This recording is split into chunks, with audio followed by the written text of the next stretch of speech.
que devíem com a torrentins i com a poble, i que devia d'estar, i m'agradaria que mirareu cap a dalt, coronant-lo en els moments i en els dies com avui.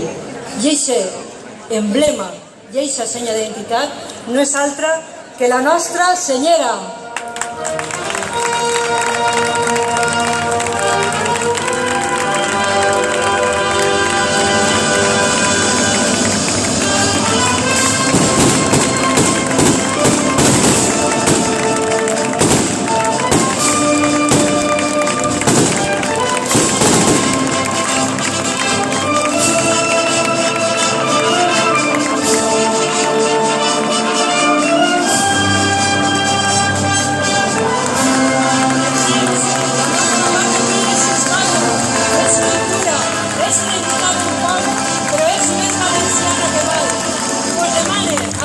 Els torrentins i els valencians, ben fort, digueu, visca Robert, visca la nostra senyera, i visca la